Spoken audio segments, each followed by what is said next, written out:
Hello, welcome to another episode of StefyKaT, Wicca Edition. On my last video, I had talked about tarot and recommended a book for all those who are interested in learning how to read tarot. If you are, I do recommend the Psychic Tarot for the Heart as your starter deck, mainly because it has it's a good size for one. It has little clues on the bottom of what the card means. I just recommend it because it's a lot easier of a tarot deck to read.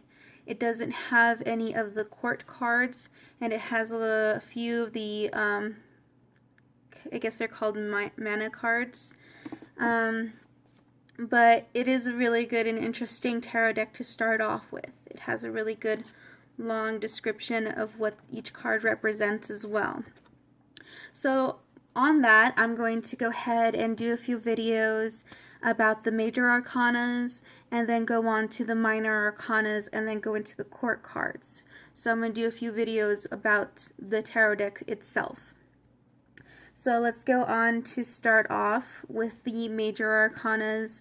A lot of people like the Fool's Journey. I'm just going to make a description of what each card represents. I do have my notes, so I'll be looking down a few times to read them off. So let's go ahead and start with the 0 card, which is the Fool, also known for being represented as the beginning or a start of a new journey, possibilities that are going to come to whoever you're reading the cards to, or even if it's for yourself. It's like a new chapter in a book. And then we go on to number 1, which is the Magician, and he's more into manifesting, taking in all of the energy that is surrounding you at that moment, pretty much learning how to grow with all this new experience that you're feeling right now. So he is the Magician. And then the High Priestess is more of a listening component, taking in still whatever you're going through and just listening to the surrounding, I guess, your environment, what you're going through, just taking it in and listening to what you might have to do. Don't take any actions right now. It's not an action card. It's more of a just being still and listening card. And then you go into the Empress, and she's more of still not an action card. She's more of a letting it grow, letting whatever you're doing blossom into something else. Like if you're working on a promotion and you're doing your best and hard work, now it's time for seeing your hard work blossom into something wonderful. So she's a nurturing mother right there, the Empress. And then we go on to number 4. He is a leader. He's the Emperor. He's the father figure. He's more telling you to set structures in your life. Maybe you're going through a situation that needs to be structured, needs to set limits, set boundaries, and know your limitations. So he's more of a father card. So you would think when you pull off this card and you're reading it to somebody or to yourself, you're thinking about knowing your limitations and setting like a father would. You know, you can't do that. You're not supposed to do that. So you know your limitations. Number 5 is the Hierophant, and I do apologize if I'm not pronouncing that right. The Hierophant is the teacher card. She is self-discovery and teacher. So if you're going through a certain situation and you don't know what to do next, she's encouraging you to ask questions, whether it is a parental figure, whether it is a coworker or a sibling or even a classmate. If you're going through a situation, she's encouraging you to learn from other people, so to ask questions and try to figure out what in the world you have to do next. Number 6 is the Lovers. It doesn't always represent a couple. Doesn't always represent, oh, you're going to meet somebody and, be in love. We all know that's not that easy. The Lovers pretty much is a card that shows you if you're going through a situation with your lover or a classmate or anybody in your life or even within yourself, to compromise. It's pretty much encouraging you to find balance in the situation, compromising in a case where, you know, you might have to give up something and the other person might have to give up something. Whether it's a battle within yourself, it's asking you to find that balance in your inner soul. So a balance card, the Lovers. Number 7 is the Chariot. Now, all these cards before have been pretty much being steady, taking it all in. The Chariot is pretty much an act. It's telling you to act, to focus, and to show your effort. Put effort into whatever you're trying to do, whatever you're trying to manifest. Put effort into it. This is an act.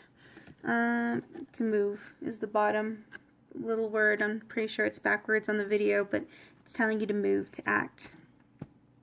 Number 8 is strength. But it doesn't always represent physical strength. It could also represent patience, to put patience within yourself and your heart, and to grow in confidence. Be strong. Whatever you're doing the right decision, whether it is wrong or not. Just to encourage yourself, you know what, whether it is wrong or not, I'm going to do this. This is what I'm going to do. This is what I feel like I should do. Be confident in your actions that you're taking. Show confidence within yourself. Whatever you're doing, show confidence that you are going to be doing this. So be patient. Be confident. You are the master of your own life. You know, just be strong. Number 9 is the Hermit. Whenever we think of a hermit, we think of pretty much somebody that's living off on their own and doing things on their own. This is a retreat card of meditation and solitude. It's asking you to meditate on what you're doing, what you're thinking. It's telling you to pretty much grow in your soul and yourself. Maybe if it's upside down, you're not doing very much of that. Or if you're doing too much meditation, we're not experiencing the world for what it is. But it's asking you to meditate, to relax, to figure out what you're doing in your mind, what actions you should take next. It's asking you to meditate. Number 10, the Wheel of Fortune. After you meditated, you're supposed to pretty much go with the flow. You've already chosen your path. You've already are set on a certain direction. It's asking you to flow. That's the bottom word. So go with the flow. Just let the cycle go as it is. So, you know, just go along with whatever's going. If it's upside down, maybe you should stop and think of a different path. You know, just flow with it is what that card represents. And number 11, this one's more of a detach type of card. It's asking you to pretty much stop what you're doing and clearly think about the next step.